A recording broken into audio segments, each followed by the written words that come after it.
송구권의 혼술이 1월 2일 낮에 보내드리는 속보입니다. 있어서는 안 될 일이 일어났습니다. 아마 총선 시계가 당분간 멈춰설 것 같은 느낌입니다. 이재명 민주당 대표가 오늘 오전에 부산에서 괴한의 흉기에 목 부위를 피습당했습니다. 그래서 병원으로 옮겨져서 응급치료를 지금 받고 있는 상황입니다.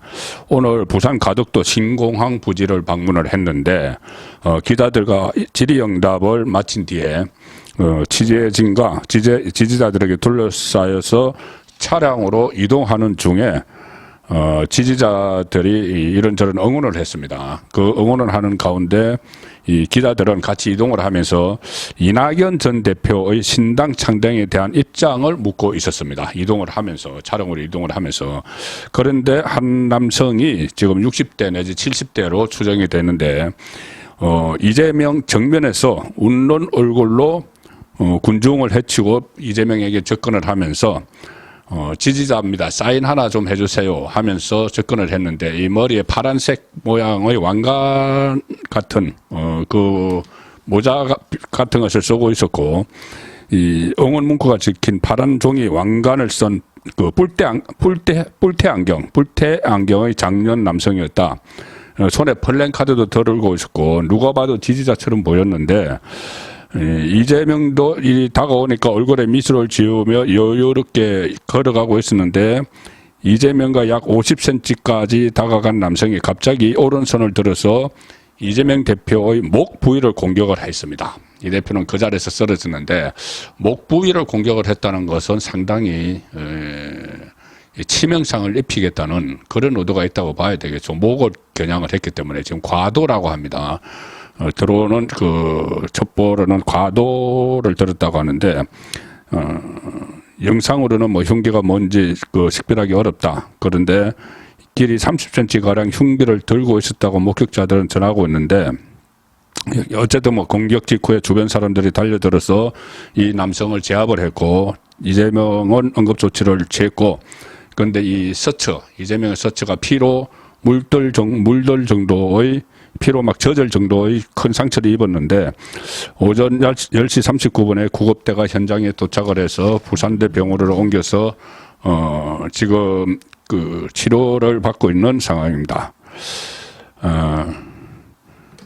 뭐 지금 윤석열 대통령, 한동훈 그 국민의힘 비대위원장도 이런 일이 있어서는 안 된다는 입장을 밝혔고 윤석열 대통령도 방금 결코 있어서는 안 될 일이 벌어졌다.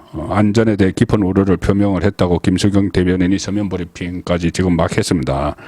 윤석열 대통령은 경찰 등 관계 당국이 신속한 수사로 진상을 파악을 하고 이재명 대표의 빠른 병원 이송과 치료를 위해 최선을 다해서 지원하라고 경찰청장에게도 지금 지시를 했습니다. 윤석열 대통령은 또 우리 사회가 어떠한 경우에라도 폭력 행위를 용납해서는 안 된다 이렇게 강조를 했는데 지금 의석은 있다는 말이 들려오고 있고 이 소방 당국 쪽의 첩보에 의하면은 목 부위에 1cm 정도의 열상 찢어졌다는 거죠. 1cm 정도면 상당히 좀 깊다고도 볼 수가 있는데 1cm 정도의 열상 목이니까 그래서 어쨌든 이런 테러죠. 일종의 정치 테러인지 아니면은 정치와는 무관한 그 소행인지 자 그 부분 이제부터 점차 드러날 텐데 어쨌든 이 총선 시계가 당분간은 멈출 수밖에 없는 이제 총선 99일 남았는데 그런 상황이 됐고 일단 이재명 어쨌든 이 상황이 됐기 때문에 제가 앞으로 어떤 그 일이 벌어질지 어떤 상황이 전개될지를 한번 짚어보겠습니다. 이거 아직 이 가해자가 어떤 의도를 가지고 누가 어떤 사람인지 이런 것도 드러나지 않았지만은 경우의 수를 가지고 한번 짚어보면은 일단은 이재명의 이 재판 앞으로 주 3회 재판이 열리죠. 월, 화, 금 이렇게 열리는데 당장 1월 8일로 예정된 이 위정교사 사건 재판은 지금 열리기 어렵겠죠. 병원에 가서 또 입원을 오랫동안 해야 될지도 모릅니다. 그리고 총선 전국에 이제 큰 파장이 미칠 텐데 일단은 뭐 총선 시계가 좀 멈췄을 가능성이 있고 향후 재판 주 3회 재판 이거 외에도 그 선거법 위반 대장동 백현동 재판들도 다 정상대로 진행이 되기는 좀 어려울 수가 있습니다. 그리고 검찰 수사 그 뭐 영장 재청구 뭐 대북송금 이런 것도 있는데 이것도 차질을 빚을 수밖에 없게 됐고 어쨌든 이재명 대표의 이 건강 상태 더 봐야 되고 여러 가지 다른 부분도 살펴야 되지만 전반적으로는 그렇습니다. 그리고 이 총선에 상당한 후폭풍이 일어날 텐데 이것은 이 가해자가 이 신상이 이제 밝혀질 텐데 누구냐에 따라서 조금 달라질 수가 있겠죠. 지금 파란색 그 왕관을 쓰고 있었다. 그리고 거기에 내가 이재명이다 뭐 이렇게 써 있었다는 이야기도 있습니다. 어쨌든 그 파란색은 민주당의 상징 색깔이죠. 그 지지자인데 왜 그렇게 했을까? 그러면은 하나 생각을 해볼 수 있는 것은 지지자이면서 이재명에 반대하는 그러니까 이낙연 쪽이나 비명계 쪽일 가능성 물론 추측입니다. 지금 제가 세 가지 추측을 할 겁니다.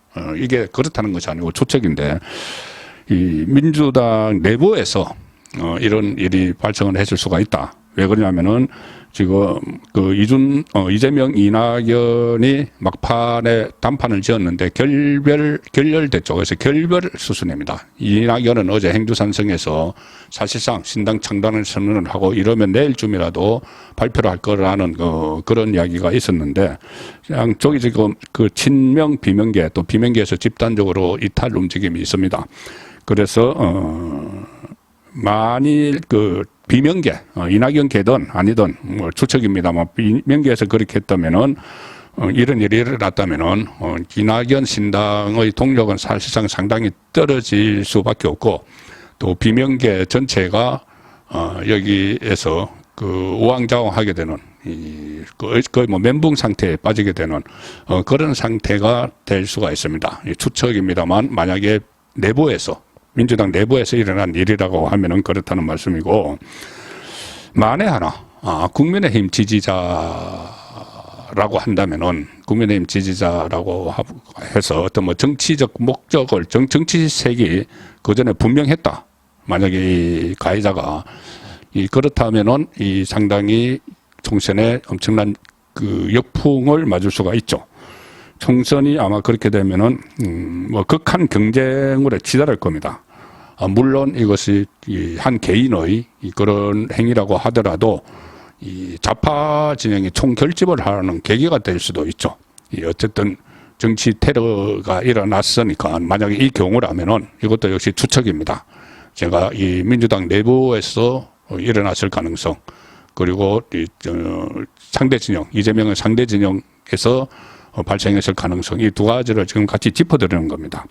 그러면은 이 좌파가 총결집하는 뭐 이런 상황이 올 수가 있고 또 하나 가능성은 그 가해자의 정치 색깔이 전혀 없는 경우입니다. 정치 색깔이 없는 경우, 정치 색깔이 없어서 일종의 어떤 뭐 정신적 문제가 있을 수가 있죠.